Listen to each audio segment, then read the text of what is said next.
Okay, today we're going to look at section 5.3, multiplying decimals.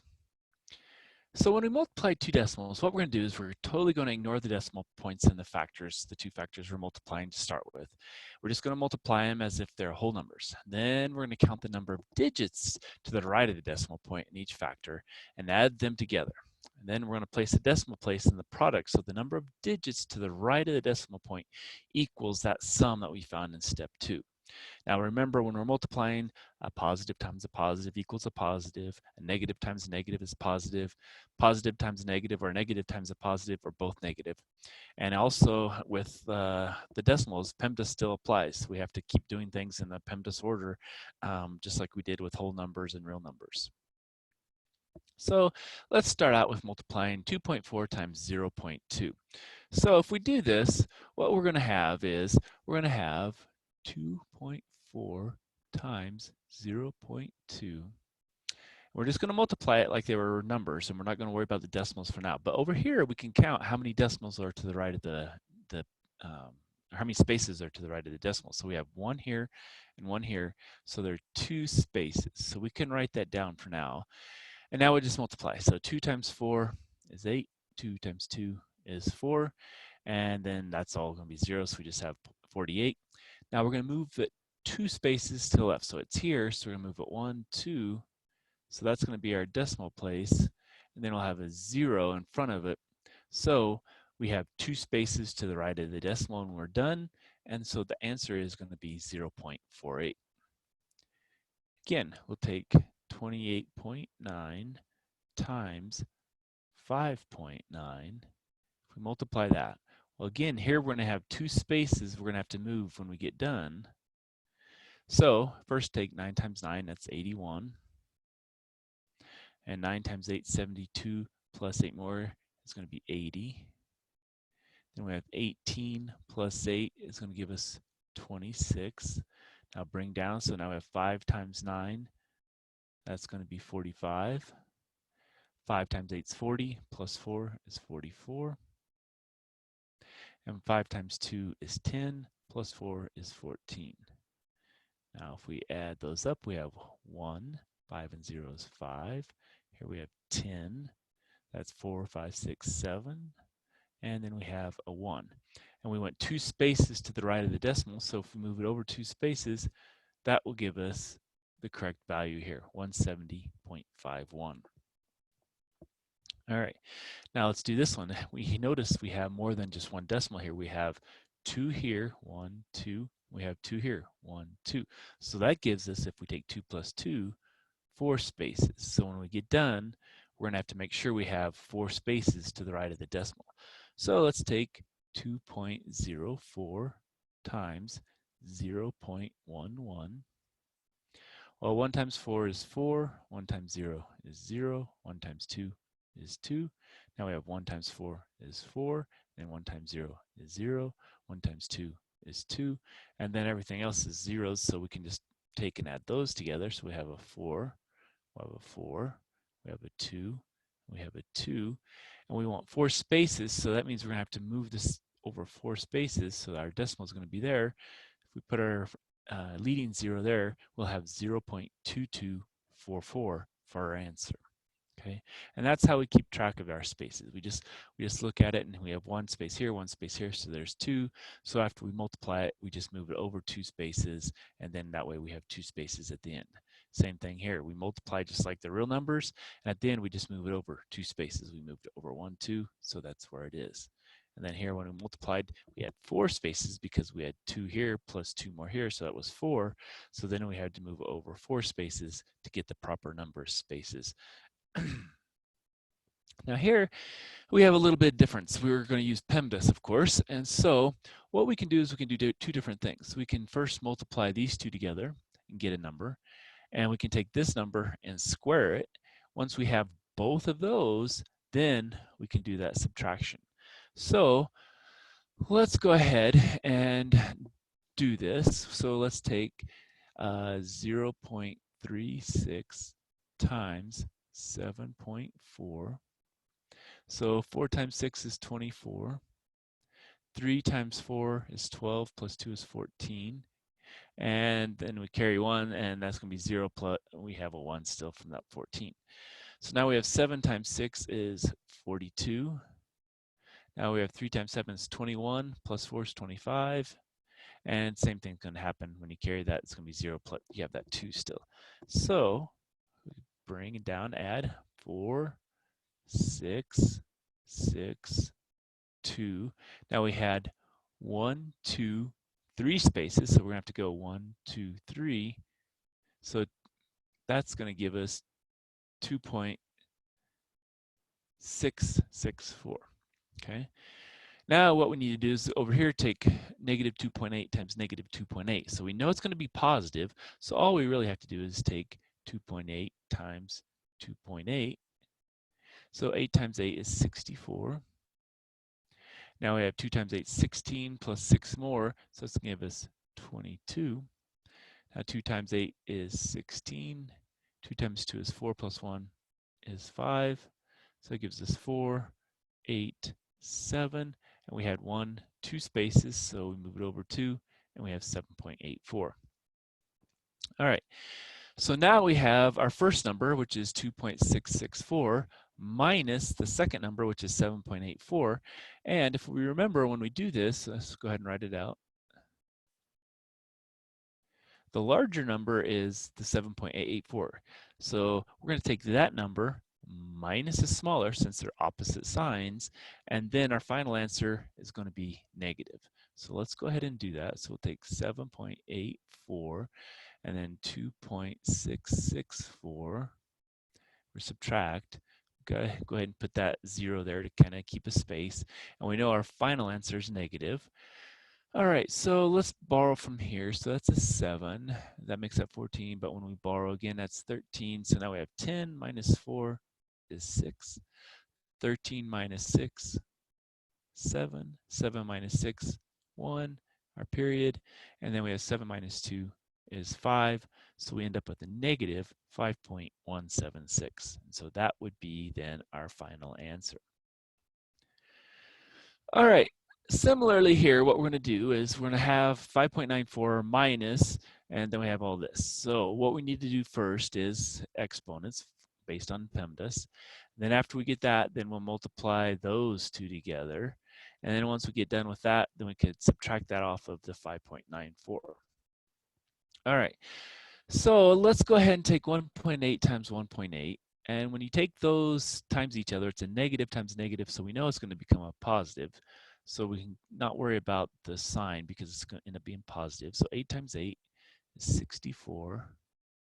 1 times 8 is 8, plus 6 is going to give us 14. And 1 times 8 is 8. 1 times 1 is 1. So when we add those together, we get 4. That's going to give us 12. That's going to give us a 3. And when we had 1, 2 spaces, so that's going to be 3.24. Okay, and it's positive. So now we're going to take that number times a negative 1.2. So now we're going to take 3.24 times 1.2. And we know our answer is going to be negative because this number is a negative, this one's a positive. So now 2 times 4 is 8, 2 times 2 is 4, and 2 times 3 is 6. Now we have 1 times 4 is 4, 1 times 2 is 2, and 1 times 3 is 3. Now let's go ahead and get rid of that negative right at that point there. We need it down below actually. And so now we have all those. So our final answer is going to be negative, and we have to add. So that's going to be 8. That's 8. That's 8. And that's 3. And we have 1, 2, 3 spaces. So we have to move it over 1, 2, 3. And so we have negative 3.888. So if we write this out, what we have is 5.94 minus, now we have a negative 3.888. Now, remember when you have a minus, that becomes plus. And so this now is plus. And now we just have to line the decimals up and add. So 5.94 and 3.888. We're just adding. Let's go ahead and add that 0 there so it lines up. So we have 8 plus 0 is 8. 8 plus 4 is 12. 9 and 1 is 10, plus 8 more is 18. We have our decimal. Carry that 1. 5 plus 3 is 8, plus 1 more is 9. So our answer then is going to be the 9.828. Okay. And again, this wasn't hard. We just had to follow PEMDAS. You know, multiply two negatives, we would get a positive. A negative times a positive, we get a negative. And then positive minus a negative becomes a positive plus a positive. And so then we get our 9.28 once we get to that point. Okay. All right, so let's go on. So now we're going to be given a value for A, given a value for B, and given a value for C. And what we have to actually do then is plug in all the values and then just do what it says to do. So go ahead and plug those in. So we said A is going to be a negative 3.21 minus B, which is 3.5, times C, which is 8.3, and then we're going to square that. All right, so what we need to do is go ahead and multiply 8.3 times 8.3.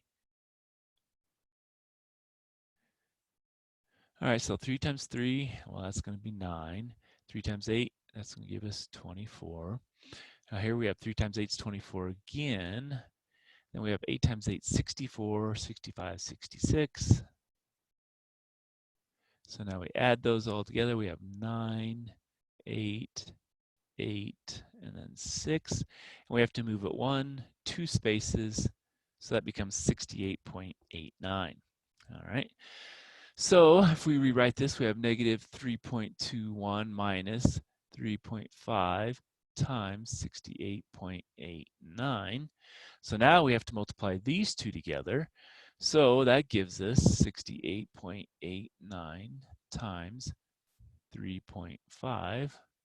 So we have 5 times 9 is 45. 5 times 8 is 40, plus 4 is 44. And then we have 40 plus 4 more is 44 again. And 5 times 6 is 30 plus 4, so it's 34. Now we have 3 times 9 is going to give us 27. 3 times 8 is 24, 25, 26. 24 again, plus 2 more is going to be 26 again. And 3 times 6 is 18, 19, 20. So now we have to add all that together. So now we've got a 5, and here we have 11. Here we have 10, 11, and 10, 11, and then that's going to be a 4, and that's going to be a 2. So now we have to move it 1, 2, 3 spaces. So 1, 2, 3. So now we have 241.115. So we have minus 3.21 minus 241.115. So really this is this number plus a negative, so it's a negative plus a negative. So basically we can add those two together. And so if we do that, we have, now let's put the bigger one on top, 241.115. Then we can put 3.21 below that. We're going to add them, and we know our final answer is negative.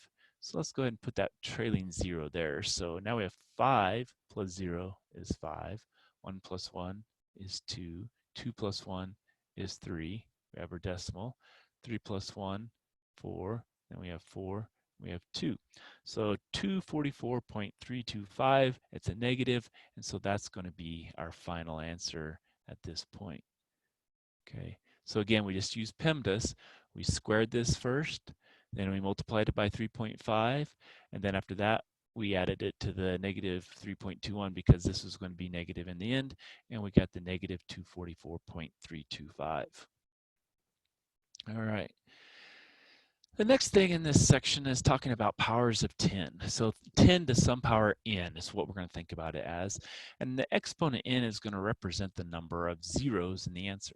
So if we have something like 10 to the 4th here, basically it's going to be equal to 1. We're just going to have a 1 and then 4 zeros. 1, 2, 3, 4. So that's what it's going to do. And so if we multiply a decimal by a power of 10, basically the power n is going to move that decimal place in places to the right. So if we have like 1.24568 times 10 to the fourth, we know that that's going to move it 4 places to the right from that position there. So if we move that 4 places to the right, what do we have? Well, we move it 4 places to the right. 1, 2, 3, 4. So that now becomes where our decimal is, and that's what we see here. We have the 0.8, and that's what has happened. Since n was 4, we just moved it 4 places to the right. So now what we're going to do is just practice moving places. So here we have n is 3. So if we want to write that out, that's fine. And so that means we're going to move 3 places to the right. 1, 2, 3. And so we're going to get 24,38,7.1. Now here we have n is equal to 5. So we're going to move it 1, 2, 3, 4, 5. So that's going to be 6098217.6, and that would be our answer. And so again, all we're doing is moving that decimal by however many numbers n is. So n is 5, n is 3, we move it 3, and here we moved it 5. Now this is going to come into play later when we start working with scientific notation, because that's how scientific notation is going to look. Is it's going to be some number like 1.2456768 times 10 to the fourth, and we want to put it into a notation that's easy to use. Or if we wanted the original number, we can multiply it out and move it 4 spaces to the right and have this number. So we can go from here to here, or we can go from here to here. Either way works. All right, so the next thing we're going to talk about are circles. Now, circles are a collection of all points that are equidistant from a given point 0, or O, I guess rather. And so that O is that center of the circle. That's what we label as O. Now, the segment from any point on a circle, so no matter which point we choose on this circle, to the center is called the radius. And so that would be, for example, here would be a radius. If we wanted to, we could draw another one from here to here, and so any segment will work. And if we wanted to, like I said, we could choose any of these. We could choose that one as same as R. The R is going to be the same there. So the R, no matter where we go, as long as it's from the center to the edge on that circle, that distance is going to be R. Now the diameter of the circle, we're going to have 2 points on the circle connected with a line segment called a chord. So a chord is from 2 positions. Now if it goes through the center right here like this, the O, then it's going to be the diameter. And what happens is we're going to have a radius plus a radius is going to be equal to the diameter. So the diameter is basically our 2R. And now that's a chord. Now this is also a chord, but that's not the diameter. That's just going from one point on a circle to another point. So that's just a distance, but that's not the diameter. The diameter has to go through the middle of the circle. Now we could have gone, now if that was the center here, then that could be the diameter there. Still, we're going to have an R and an R, so 2R is going to equal to the diameter D. Okay. Now the circumference of a circle is basically if we would cut the circle and we lay it out flat this way and lay it out flat this way, it's going to be the distance around the circle, the length of the circle. Okay. And now the relationship is to the diameter. So the circumference is equal to pi times d. So if we know the d, we can just use the pi times d. If we know just r, for instance, then it's going to be 2 pi r. So we can take it times 2 pi r. So depending on if we know diameter or the radius, depends on which kind of equation we use here. Now, what is pi? This is that funny little Greek symbol.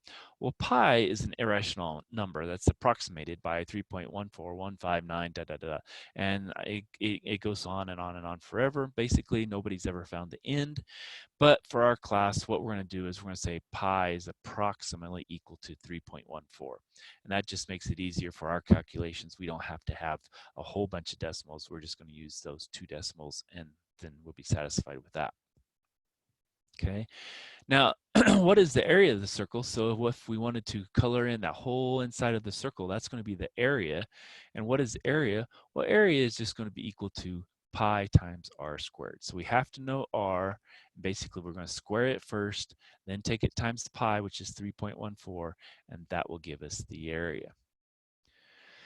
So let's do a few calculations. So what we want to do is we want to find the circumference to the nearest tenth of an inch and find the area to the nearest hundredth of a square inch. So again, remember, I wrote these on here again so we remembered what they were. Circumference is equal to pi times d, which is 2 times pi times r. If we knew the radius only, if we knew the diameter, we could use that one. And area is equal to pi times r squared, okay? Well, what if we're given d? Okay, well, d is 8.56 inches, and pi we know is 3.14. So a, then, if we do that one, a is asking for the circumference. Well, that's going to be equal to pi times d, which is 8.56. Well, 3.14 is what we're using for pi, so that's times 8.56. Now, once we find that value, then that's going to be our circumference to the nearest of an inch. So we'll call that inches. So now we just have to multiply those and we'll get our circumference. So multiplying that out, 3.14 times 8.56. So 6 times 4 is 24. 6 times 1 is 6, plus 2 is 8. 6 times 3 is 18. 5 times 4 is 20. 5 times 1 is 5, plus 2 is 7. 5 times 3 is 15. Now we have 8 times 4. That's going to give us 32. So now that's a 3. Now 8 times 1 is 8, plus 3 is 11. And 8 times 3 is 24, plus 1 is 25. So now we're going to add all those together. So 4, 8, then we have 8 plus 2 is 10, plus 7 is 17, so we carry 1, 5, 6, 7, 8, and then 5, 6, that's a 2. And now we remember when we multiply, we have to add up the number of decimal places. So there's 1, 2, 3, 4. So now we have to go 1, 2, 3, 4. So that's that. And it wants us to round to the nearest tenth. And so this is our rounding digit, and this is our test digit. Well, 7 is greater than or equal to 5, so that means we're going to round that up 1. So it's going to become 26.9 inches. Okay, so that is what A is. Now B, they want us to find the area. Well, area is going to be, well, it's just pi times r squared. So pi, we know, is 3.14 for our problem. And r squared, well, we don't know r. So what we have to do is we have to figure out what is half of that. Well, we're going to divide 2 into 8.56. Now, when we do this, we have to remember to put our decimal up here. So now 2 goes into 8 4 times. That's 8. Subtract that, we get 0. Bring down our 5. 2 times 2 is 4. Subtract that, that's 1. Now we bring down our 6. Well, 2 times 8 is going to give us 16. Subtract that, we get 0. So this is going to be equal to r. So 4.28 squared. So we're going to have to take and square 4.28 and then take that times 3.14. All right, so 4.28 times 4.28. Now 8 times 8 is 64. 8 times 2 is 16, plus 6 is 22. 8 times 4 is 32, 33, 34. 2 times 8 is 16. 2 times 2 is 4, plus 1 is 5. 2 times 4 is 8. Now we have 4 times 8 is 32. Now we have to remember we're using a 3, so 4 times 8, or 4 times 2 is 8, plus 3 is 11. And then 4 times 4 is 16, plus 1 is 17. Now if we lined everything up correctly, which I hope we did, we have a 4, we have 6, 7, 8, 5, 6, 7, 8, 9, 10, 11, 8, 9, 10, and 13. That's an 8, that's a 1. And so it looks like that's going to be moved over 1, 2, 3, 4 times. 1, 2, 3, 4. So 18.3184. And now we have to take that times 3.14. All right, so 18.3184 times 3.14. Now we'll multiply these out. So 4 times 4 is 16. 8 times 4 is 32, plus 1 is 33. 4, and then plus 3 is 7. 4 times 3 is 12. Carry 1. 4 times 8 is 32, plus 1 is 33. And then 4 times 1 is 4, plus 3 is 7. Now we just have 4, 8, 1, 3, 8, 1, because everything's times 1. And now we have to take it times 3, so 3 times 4 is 12. 3 times 8 is 24, plus 1 is 25. Now 3 times 1 is 3, plus 2 is 5. 3 times 3 is 9. 3 times 8 is 24. Carry the 2, 3, and then 2 more is 5. So now we have to add all that together. So that gives us 6, and that's 7, that's 17. That's 2, 3, 4 plus 5 is 9. That's 6 and 5 is 11. That's 10 plus 15, that's 25. 4, 5, 6, 7, and that's a 5. And now we have to move it 1, 2, 3, 4, 5, 6. So 1, 2, 3, 4, 5, 6.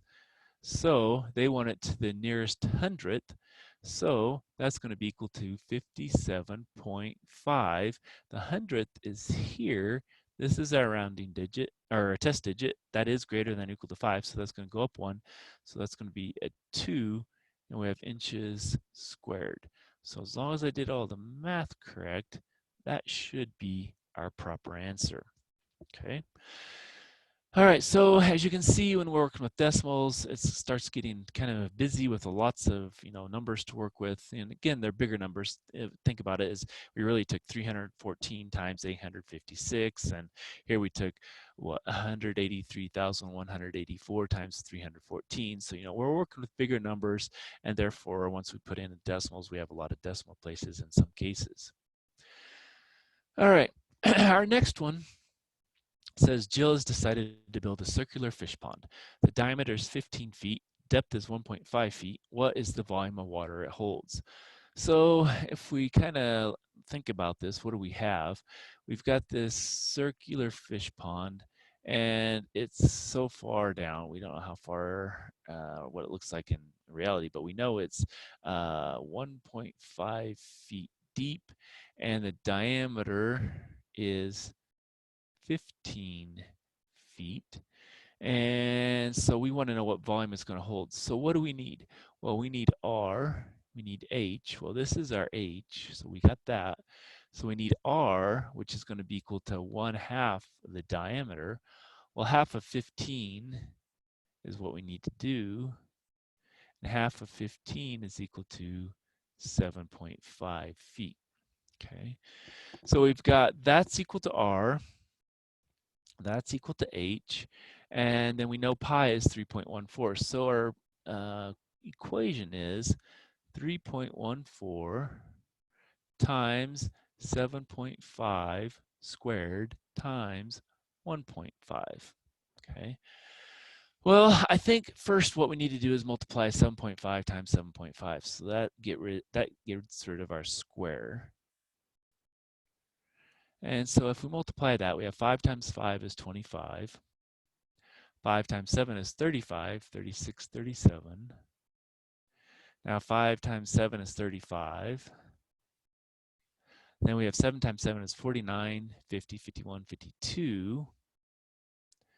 So now we just add those. We have 5, that's 12, carry 1, that's 6. Then we have 5, and we moved it 1, 2, so we have 56.25. Now we can just keep multiplying, so maybe let's multiply by 1.5 next. And so 1.5, so we're just going to carry on. So now 5 times 5 is 25. 5 times 2 is 10, plus 2 is 12. 6 times 5 is 30, plus 1 is 31.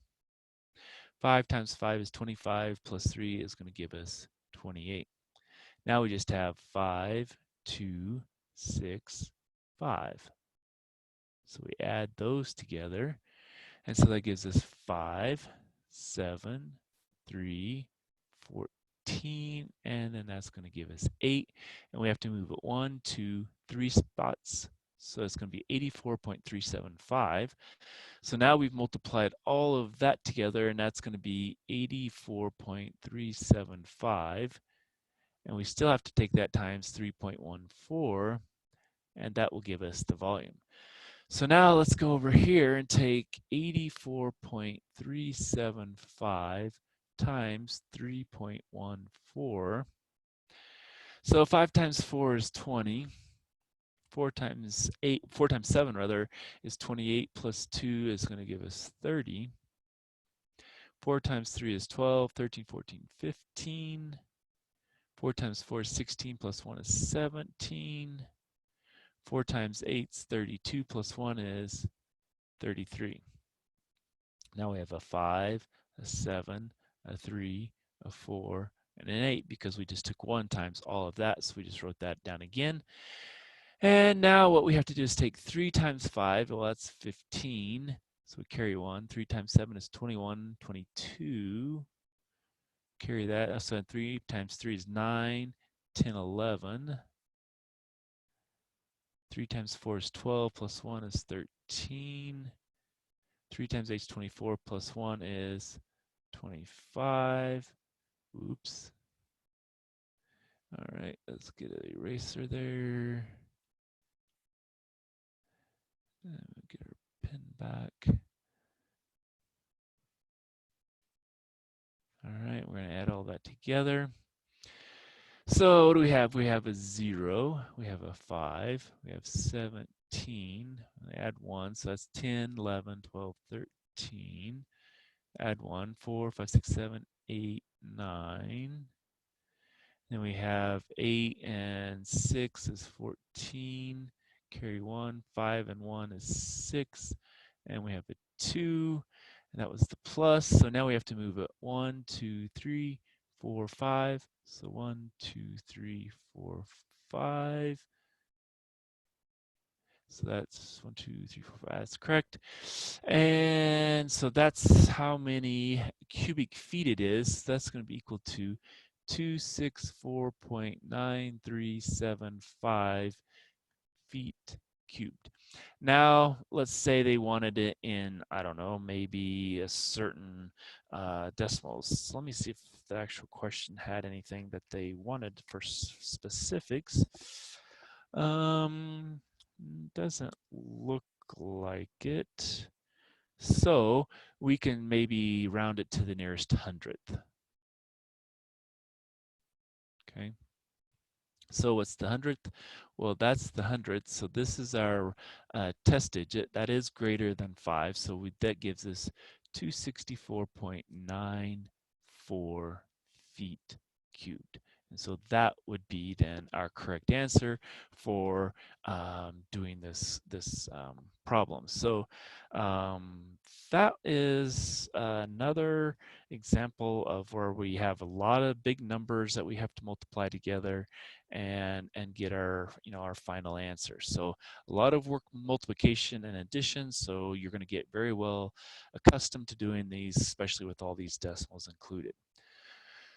All right, so one last one here, I think, before I have the last slide. Yeah, so here it says huge corporate agri-barns house 1,000 pigs each. Now, if each pig weighs approximately 100 pounds, how many total pounds of pigs are in each agri-barn? And at an average of $1.29 per pound, what is the total cash value per agri-barn? All right, so A, that's just going to give us 1,000 pigs times the number of pounds per pig. And so that's going to give us 1, 0, 0, 0, 0, 0. So we have basically 1, 2, 3, 4, 5 zeros, 1, 2, 3, 4, 5 zeros, and that's pounds. So we have 100,000 pounds of pig in each agri-barn. Now, at the average weight of, our average price per pound of $1.29 per pound, what is the total cash value per agri-barn? Okay, well, we're just going to take 1.29 times 100,000. And what does that do? Well, this would be the same thing as this if we had 10 to the 5th. So we know we're just going to move the decimal 5 spots to the right. So if we put this down, we don't know how many we have to do. So we start here, we go 1, 2, 3, 4, 5. So it's going to be this point here. And so we're going to end up with 129,000 dollars for the value in that barn. All right, so that's the basic lecture for 5.3, which is multiplying decimals.